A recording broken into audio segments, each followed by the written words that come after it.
في أحد الأزقة الضيقة بالقاهرة القديمة كان يعيش رجل عجوز يدعى السيد القرشي. كان معروفا بحكمته ومعرفته العميقة بالأعشاب والسحر، لكن وراء هذا الوجه الهادئ والقلب الطيب كانت تختفي أسرار مظلمة.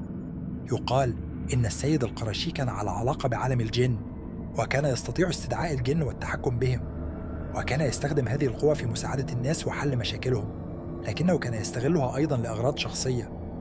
كانت هناك شائعات تفيد بأن السيد القرشي يمتلك كتابا سحريا يحوي أسرارا لا يمكن تخيلها، وكان هذا الكتاب هو سر قوته وسلطانه.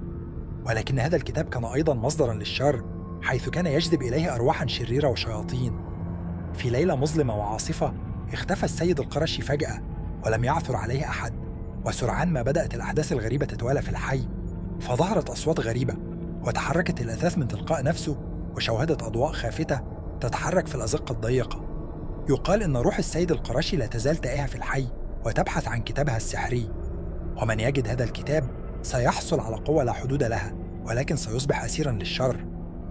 بعد اختفاء السيد القرشي بدأت تنتشر الشائعات حول الكتاب السحري في الحي. البعض يزعمون أن الكتاب قادر على منح صاحبه ثروة لا حصر لها، والبعض الآخر يعتقد أنه يفتح أبواب الجحيم. شجعت هذه الشائعات الكثيرين على البحث عن الكتاب، ولكن كل من حاول العثور عليه تعرض لمصير مأساوي. فبعضهم اختفوا دون أن يتركوا أي أثر، والبعض الآخر أصيب بجنون، والبعض الآخر ماتوا بشكل غامض.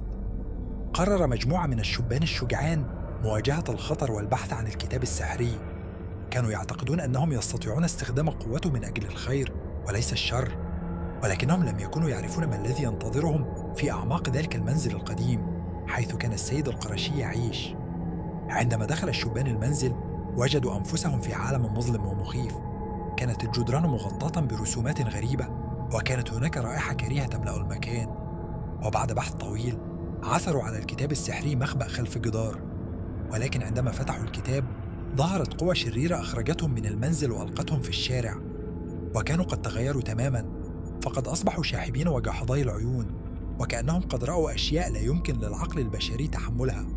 ومنذ ذلك الحين لم يجرؤ أحد على الاقتراب من منزل السيد القرشي، وباتت قصته تحكى جيلا بعد جيل كتحذير لكل من يحاول التلاعب بالقوى الخارقة.